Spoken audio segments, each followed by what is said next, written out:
Saludos, buenos días amigas y amigos. Hoy es domingo y es domingo sin estrés.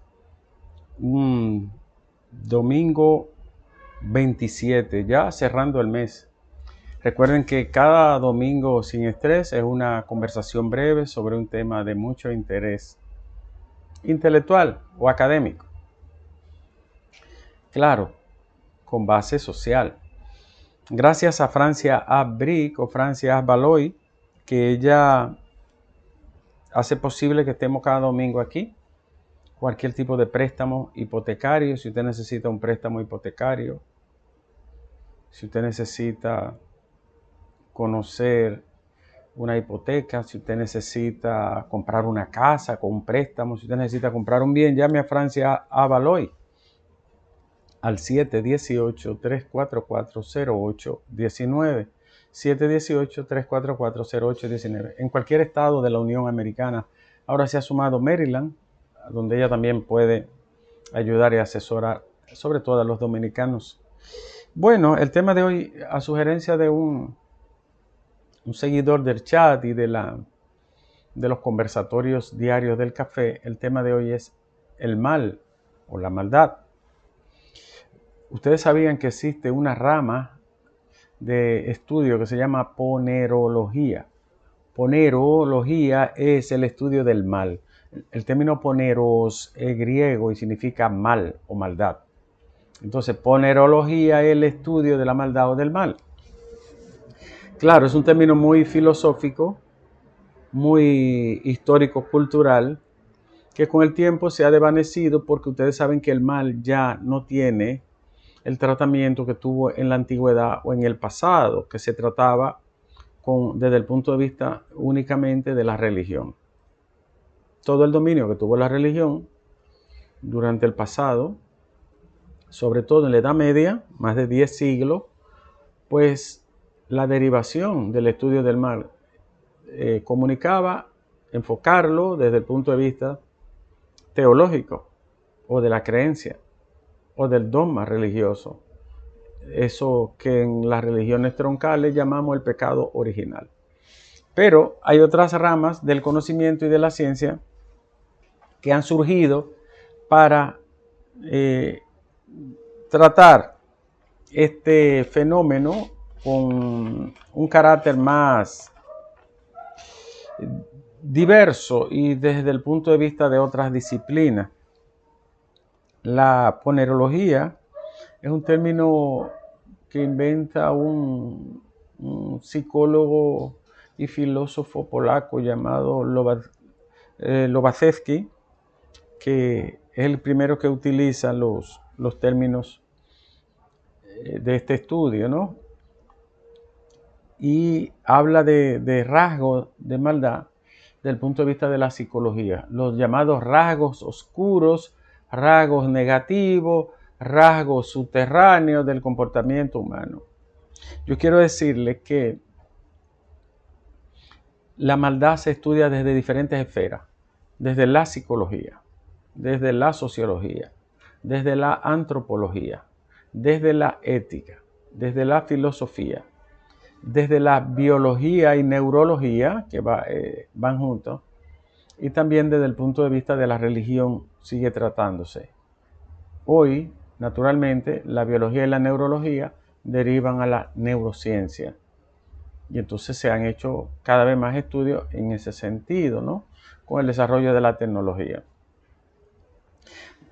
Yo he chequeado muchos textos en mis estudios de filosofía. He chequeado muchos textos desde el punto de vista de la filosofía. Pero desde el punto de vista de la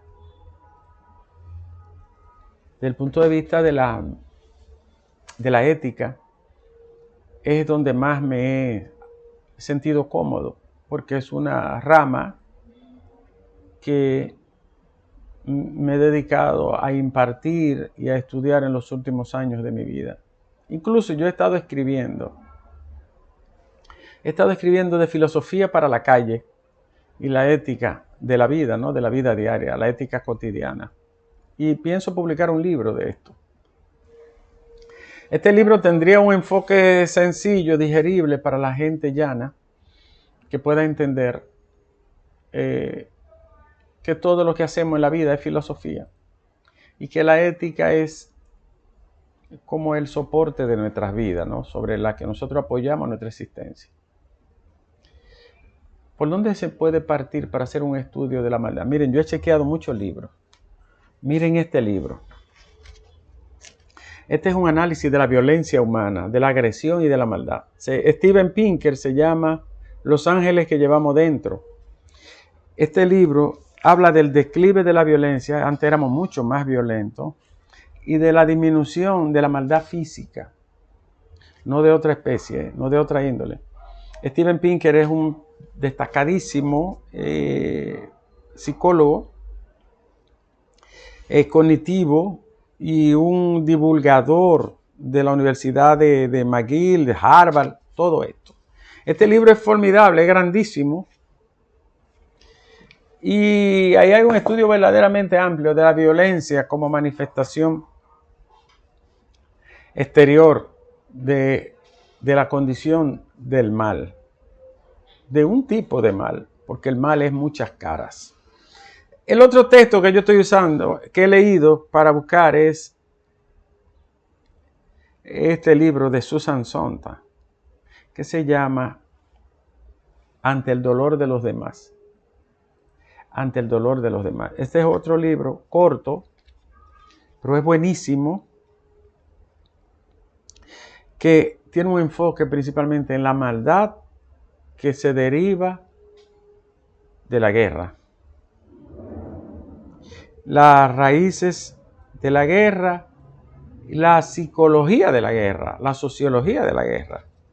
Claro, toca aspectos individuales, pero el aspecto de incluso el contenido que puede tener una fotografía divulgada, como si fuera una flor, una filosofía de gente mutilada, de gente rota, y cómo la mente va asimilando eso casi como normal. Este texto yo lo he estudiado, Patricia Chorsaland, El cerebro moral. El cerebro moral es que nosotros, ya yo lo he tocado otras veces, tenemos un cerebro viejo, antiguo, paleontológico, y un cerebro nuevo, neocortes, corteza frontal o prefrontal, que es donde están los núcleos que asumen la moralidad humana. La moralidad, los principios, los valores, los límites del comportamiento. No lo hagas, no te vayas por ahí, no te robes ese dinero. Ahí es que están, que es la parte más reciente de toda la fase larga de la evolución del cerebro humano.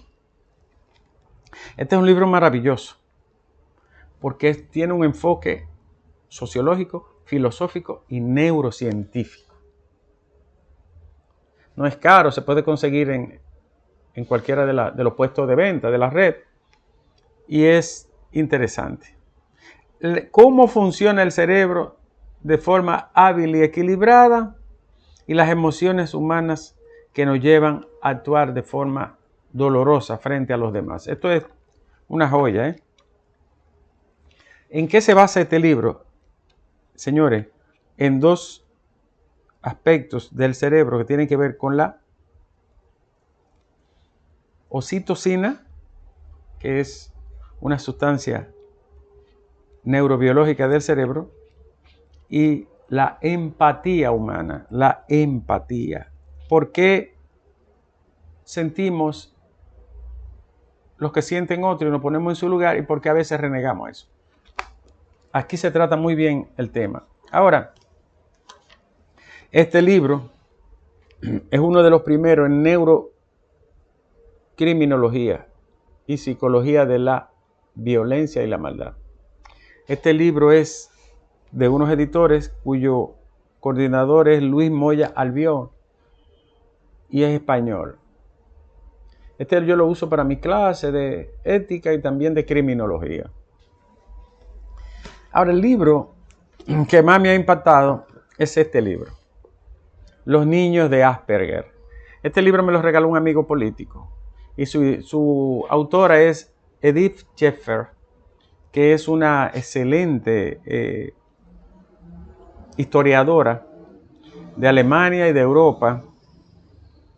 Ella es egresada de estudios europeos de la Universidad de Berkeley y es autora también de otros temas que le han favorecido con premios, incluso un premio importante, el Paul Birchall en Historia Militar y Estratégica de Europa. Este libro es genial. ¿Ustedes saben por qué? Porque el doctor Hans Asperger fue el que descubrió este síndrome de los niños de Asperger, que sufren de Asperger, que es una de las variables del autismo. Y este neuropsiquiatra alemán del periodo de la Segunda Guerra Mundial lo descubre, pero ¿de qué manera? Una mente brillantísima. Él podía meterse en el cerebro de los niños y fundó una clínica curativa y un centro de niños en Viena. Señores, ese señor experimentó con niños, siendo pediatra y psiquiatra, y se dedicó a hacer estudios de los desórdenes psicológicos.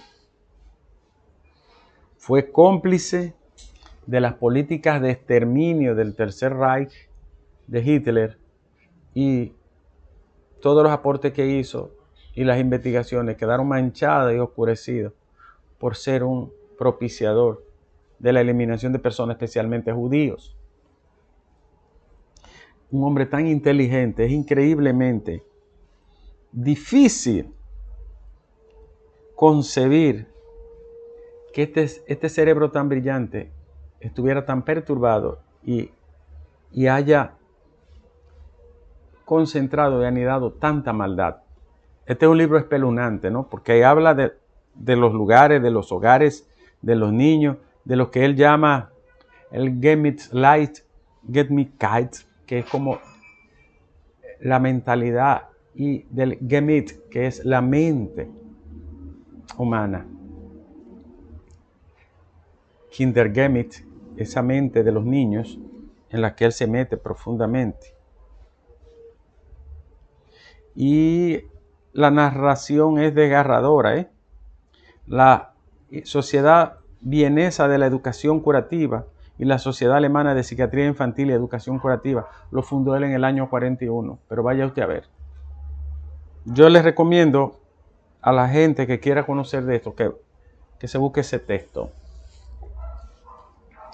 Y el último libro que voy a enseñar, que yo he estudiado, he estado leyendo, aunque no he terminado es Requiem por el Ego, donde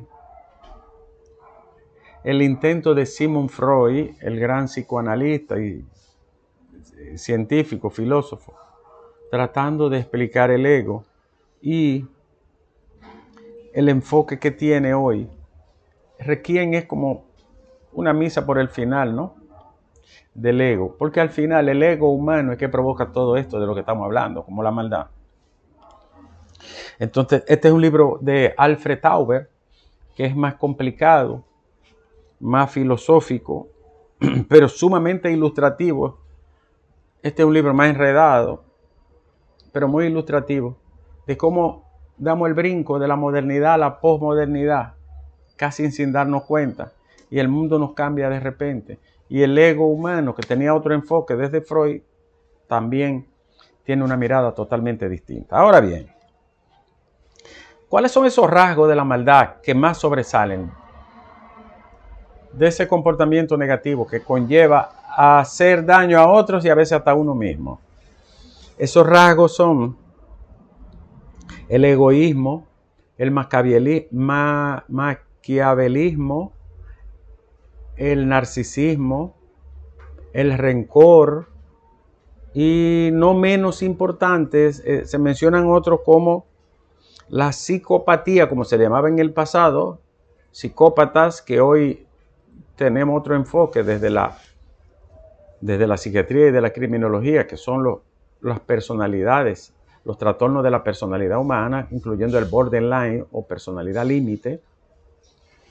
Y también El, el, un rasgo del egoísmo que es el interés propio por encima de todo, y el sadismo, el gozo con hacerle daño al otro, con producir dolor a otra persona. Más o menos esos son rasgos gruesos que se estudian mucho en el tema del comportamiento de la maldad. Hay un psiquiatra llamado Philip Zimbardo, con Z, que hizo el famoso estudio de la Universidad de Stanford, el experimento de Stanford. Él hizo una simulación de una cárcel, buscó los carceleros, los trabajadores, los custodias, todo, y le dio roles y poder. Y buscó personas que se consideraban que eran los presidiarios. Los trancó y le dijo, el experimento consistía en comportarse como una cárcel común, normal. Repartió roles y lo trancó a todo ahí. Y en conclusión, el estudio debió de ser detenido, porque está demostrado que cuando una gente está en posición de poder,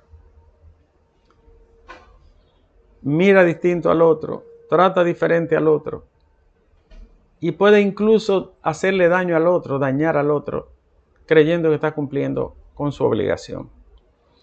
Hay un caso muy interesante que nos narra el señor Fafa Tavera cuando estuvo preso en los 12 años y en tiempos de Trujillo, que en los 12 años él duró unos 5 o 6 años preso y lo torturaban, y había un guardia que era el encargado de golpearlo, de torturarlo, le daba una pela y después le llevaba una pastilla, le daba un ungüento y le decía, perdóneme señor Rafael, perdóneme, pero usted sabe que este es mi trabajo. O sea, el guardia creía que su trabajo era torturar. En su psiqui, la tortura, el sufrimiento, el padecimiento del otro, era una forma que él utilizaba para ganarse la vida. En su concreción mental, ese militar estaba moldeado para creer que su rol era producirle sufrimiento a ese preso. Y entonces Fafa trataba de explicarle y él disminuyó un poco las pelas que le daba, porque el sujeto dijo, pero tú me estás provocando dolor, tú me lastimas, tú me hieres, yo sangro. Quedaba destruido en el piso. Entonces él decía, pero entienda que este es mi trabajo. También en el alma de los verdugos de Felipe Romero, un periodista argentino, y el juez Baltasar Garzón, cuando era juez, hicieron un estudio de los casos que ellos pudieron recoger de las torturas de Argentina y Chile cuando la dictadura militar. Y había torturadores, represores, que le daban una pela, una golpiza a un preso. Está el caso, por ejemplo, hay una señora famosa allá en Argentina, creo que falleció ya, que le daban con un alambre eléctrico. Y entonces después el guardia le llevaba hielo, le llevaba ungüento y le decía, no, recupérate que mañana te toca la otra. Y está el caso también de la misma expresidenta de Chile, Bachelet, que fue torturada y vejada. Y ella también narra de su suplicio, del abatimiento en que caía. O sea, el mal puede ser biológico, psicológico, sociológico, antropológico, cultural, político. Yo dejo la religión aparte porque la religión lo resuelve con el pecado original. Pecamos y siempre vamos a hacer maldad porque pecamos de origen. Entonces la religión lo resuelve de manera muy sencilla y rápida. El pecado original es que nos hizo ser malos. Las otras ramas o ciencias lo ven con más complejidad, respetando el ámbito de la religión, ¿verdad? Pero la religión lo trataría en la religión. En las otras ramas y disciplinas es más complicado explicar el mal. Una cosa sí está clara. Cuando la mentalidad, como dice Simon Bauman, mentalidad de jardinero. La mentalidad de jardinero es que vemos el mundo como si fuera un bosque, un jardín. Y que hay especies buenas, malas, naturales. Cuando se ve así la mentalidad, entonces es más embrollado, es más complejo buscar la explicación de por qué alguna gente hace daño al otro, a los otros y hasta a sí mismo. En términos muy sencillos, desde el punto de vista del cerebro, si una cosa está clara, las personas que le provocan daños a otros tienen una limitación del rasgo de la empatía. Empatía. En alemán, Einfühlung. Einfühlung es como ponerte donde esté el otro. Como uno en el lugar del otro. Como uno, como ser familia del otro. La gente que provoca daño y maldad a los demás tiene menos remordimiento. Y la base moral, es decir, el límite del deber, no lo haga, está más reducida. Y desde el punto de vista neurobiológico, hay una sustancia que se llama oxitocina, que es la que modula la capacidad que tenemos para ser empáticos con los demás y no ser patéticos. Empáticos. Empático es colocarnos en el lugar de los otros. Entonces, casi todos los estudios que se hacen de la gente que tiene poca empatía, socialmente hablando, humanamente hablando con los demás, tienen una disminución de la oxitocina que se produce ahí en la zona de la hipófisis, en la parte posterior de la hipófisis. Tiene dos partes, una adelante, una detrás, en la parte posterior, o adeno hipófisis o hipófisis posterior. Entonces ahí se produce esa sustancia que es la que nos hace, dicho sea, que está presente en todos los órganos vivos, desde una hormiga hasta un elefante, hasta nosotros. Se puede medir la cantidad de oxitocina en la sangre, en el cerebro. En conclusión, el mal es una complejidad tremenda, enroscada, entreverada, ensortijada. Una cosa sí está clara. Como nosotros los seres humanos somos una unidad biológica, psicológica, social, antropológica y cultural y espiritual, todo eso media para que se produzca en condiciones estándar o normales esa manifestación de producir daño, sufrimiento, dolor a los demás. A los demás es ad alterus, frente al otro. Repito, para la religión es el pecado. Ya no hay que discutir más nada, ¿verdad? Pero para las demás ramas es muy complejo explicarlo, porque como somos una unidad biológica, psicológica, cultural, social, entonces ahí se mezcla una argamasa difícil de decodificar. La sociedad forma parte de esa pared en la que nosotros vivimos. Otra vez yo le he dicho que los niños aprenden a ser sociales o no sociales, empáticos o no empáticos. Pero eso es una parte que se denomina el carácter de la personalidad, que es muy exterior. Pero hay otra que es el temperamento, que es interior, genético, biológico y hereditario en un 95%. Y entonces esa parte viene con su constitución hecha. Lo que sí queda claro es que la bondad, que es lo contrario a la maldad, se cultiva. Y la maldad no necesita nada más que desenfreno. Lo más fácil es hacer un daño o hacer malo. Solo hay que proponérselo. Déjame hacer daño. Y ya está hecho. Ahora, la bondad requiere el buen comportamiento, el buen hacer, el buen obrar, el amar. Requiere un entrenamiento del cerebro. No es que la maldad no lo requiera. Lo que quiere decir que la maldad le resulta más fácil. Solo hay que abrirle la puerta. La bondad necesita cultivo, pulimento, entrenamiento, diseño, y para eso está la educación, el hogar, la ética, los valores, la solidaridad, la caridad, la humanidad, y ver al otro de forma empática. Entonces, en conclusión, finalmente, ¿dónde queda la maldad? en ese complejo, en esa argamasa, en esa mezcla de lo biológico, de lo cultural, de lo antropológico y de lo social. ¿Y a qué conclusión llegamos? Que la bondad se cultiva y limita la maldad.